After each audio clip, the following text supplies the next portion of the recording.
Welcome to this week's episode of FTK Feature Focus. This week, we're going to be talking about redactions and annotations, and we have a guest star with us. We'll get right to that after this.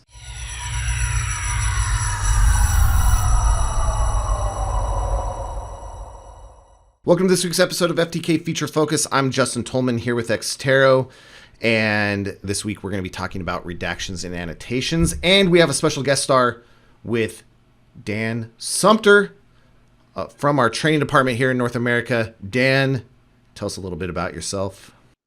Will do. So welcome. And I started out being a police officer. Then I was a police officer about 24 years, 25 years. Retired in 2019. But when I was a cop, I worked in narcotics, detective bureau, street crimes, housing authority, and the road patrol. So I did a little bit of everything. Since then, when I got put into the detective bureau, that's when I got into forensics. Got into forensics, I think it was 2013, 2014, around there. Prior to that, I was doing some data analysis, crime reporting with our records management system, things like that. And I got into cell toll analysis and then worked my way into forensics. And so from 2019, I've been training here at Exterro. And it's been going good. And I still have my hand in law enforcement, though. I still have my certification. So I do get to see real world cases now and then. Nice. And that's why you're here, Dan. That's why you're here. Thank you. All right. So what we want to do, Dan, is we're in FTK Plus. And so what we want to take a look at is how to redact. We're going to do an image, which would be like a law enforcement kind of type of application. And we'll also do a document because that'd be like more enterprise or corporate. So in this picture, we have someone we totally don't know. But yeah, go ahead. Redactions, the redactions is a needed feature. When I was in the detective bureau, we worked a lot of cases, anything from cases where we had child victims. We had uncharged suspects. We had our CIs, we had undercover cops. So a lot of that, any of that information needed to be redacted, obviously because of laws, but also because of protection for those people that needed to have that protection. So this is a good idea for a feature. And I think it'll be very useful, especially in cases where we have those types of crimes. Yeah, you were telling me that people really want to know who your CIs are or whatever, and it's just like, nope, can't give that up for their protection. Yeah, I've been on the stand. I've been on the stand, and they've said, "Hey, who is DS 101?" Because I would give them a number, right? Like, well, I'm not giving you their name because I'm not even letting you know their gender. So it's important to preserve that information. For sure. So let's go with kind of that scenario. We can do CI. In this case, we'll say, like, because of his dress, what were you saying? He's an undercover narcotics officer. And we've taken this picture here, but we don't want his face in. So what we're going to do is, again, we're just in the native viewer default view type, and we're going to hit the drop down here and we'll go to annotate. And this is FTK Plus, which is included in all FTK installations right now. Yeah. Yep. Good point. So this is not an extra license or anything you have to buy or install separate. Installed by default, just right in there. So we're just going to hit the redact area. You can give it a reason. We're just going to switch the color to, we'll do black to make it like one of those old film grainy things. And we'll just edit out his face. Now, what you'd want to make sure as well is any names and whatnot, but we're good here. And I'll just hit the save button to save that redaction. Simple as that. It'll say annotation saved. If we want to get this out now, because we'd want to report it, we can, and we'll show that. So, all right, what we can do though is we can print this out to save that, and we want to print our document with the annotations, and we'll hit print. We do not want to print it. Well, I mean, you could, but in this case, we're just going to print to a PDF. Hit print. And we'll save it to our desktop. We'll give it a name. And we'll call it Totally Not James and hit save. Hidden James. And then, and I have my browser kind of squished, so I'm going to just grab that and we can open up our PDF here, and it's rotated due to the size of the photo, but you could print that out, you could show it, you could rotate it, for court. And see, that'll come in handy. Let's say you have a picture of two people, and one's the suspect, and then you have your undercover confidential informant, and we hide their face. That preserves their identity, and still shows that suspect was with this person, and it correlates that picture to the written narrative. Yeah, exactly. So that's how you do a picture. We'll go over to a Word document, because this could also work on email. One thing I didn't have that I think is cool, I think you and I were on a call, or maybe we were just talking about it. FTK will parse out chat data, and it will put the pictures embedded into the chat. Well, if Dan and I were talking and we sent a picture and Dan was a CI, well, they want all the chat data, but they don't want Dan's picture in that. And so we can redact out into chat messages as well. Anything that our viewer can display here, which is pretty much everything, we can redact out in that annotate view, so that you can cover the stuff that you don't want to see. A lot of departments, they have, their records management systems that have redactions from reports. However, that's not connected to a forensic tool. It's impossible. So with this, the examiner can do the redaction themselves, and they don't have to worry about having a third person read through there with a Sharpie. It really does save a lot of time. So here's a perfect example of that. We have a document. We call this a report or whatever. We have a couple things, and we'll take a look here, Dan, at some different things. So first, let's show we can, of course, redact. We'll do redact in red. You can give it a reason, but,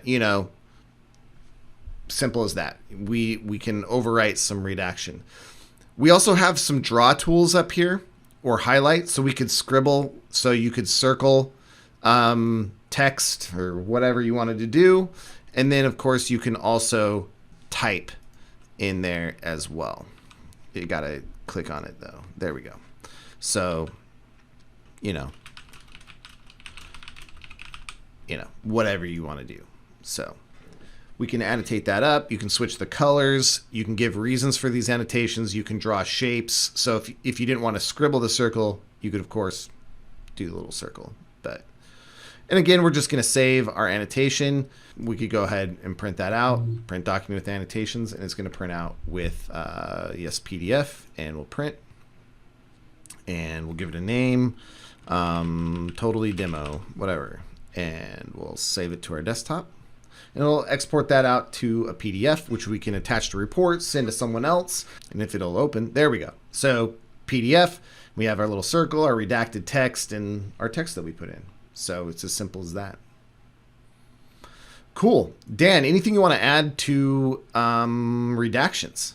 No, just the biggest thing here is that it's relevant in more than just one type of case. Like I said, you have those victims, child victims. You have victims of, assault, domestic violence. You have uncharged suspects. You can't release their name to the public unless they're charged.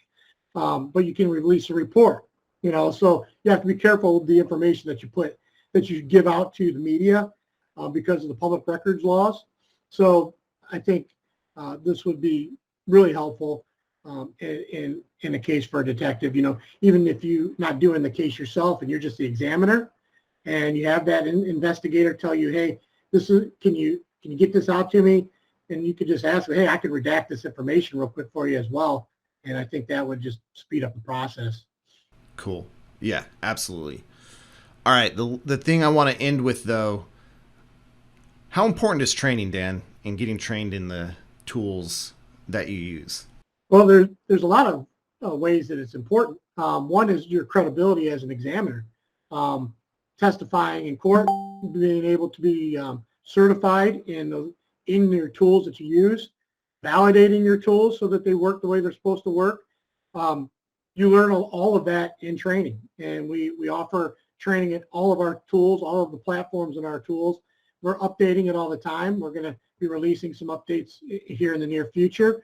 We'll make it on-demand videos. If you can't make one live online in person, we have those on demand. And then now that we're getting back into the classroom due to that nasty COVID, right? Now we're going to be doing the in-person classes again. So with that, I don't know if everybody saw, but we just released on LinkedIn some information about 2 new classes, Covent Gardens in London, and then Frisco in Dallas area. So we're going to have training centers there where people can come and take in-person classes. And we have a new class that we're building for those specifically. And look out for that release when we get that all squared away. For sure. So these YouTube videos are great, everyone, but they're not a replacement for training. I don't think you're going to go sit on the stand and be like, yo, I watched Justin's YouTube videos. Justin taught me. Yeah, and here I am. Justin can teach you, but it's got to be through training, right? Yeah. It's got to be official training. I don't think it's going to look very good for anybody if all they've got is a background in YouTube and they try to get up there. I'll just put it on my CV. Justin's YouTube channel and all the classes that I watched. Yeah, watched an hour of YouTube and here I am. So make sure you're getting the official training and to have that backing. And one of the things that we're doing here is there's going to be a link to a survey in the description. And what we want is your feedback on the features of FTK and the features within the forensic industry that you're using that you want to see. We can do more information on that.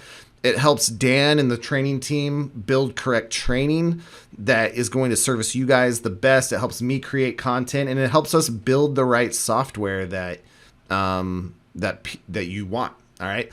So what we want is you to fill out the survey. Also subscribe to the YouTube channel. And what we're going to be doing is on March. Now I lost the date. Let's take a look at the calendar here. On March 16th, we'll look through our subscriber list and the people who filled out that survey, and we're going to draw someone out and they'll get access to the FTK 101 on-demand class. Our training is available for direct purchase on the website, and it's really good training, both instructor-led, like Dan said, on demand, and be looking for those announcements for the classroom dates. And we'll also link to the social media posts down below as well so that you guys can get that information. Dan, thanks for coming on this week. Anything you want to close with? No, I appreciate it. Just thanks for having me. And like I said, just go to those classrooms and come see me and meet me and the other guys and the other staff. Pretty good set of trainers we have. All right. Hey, thanks. And we'll see you guys later.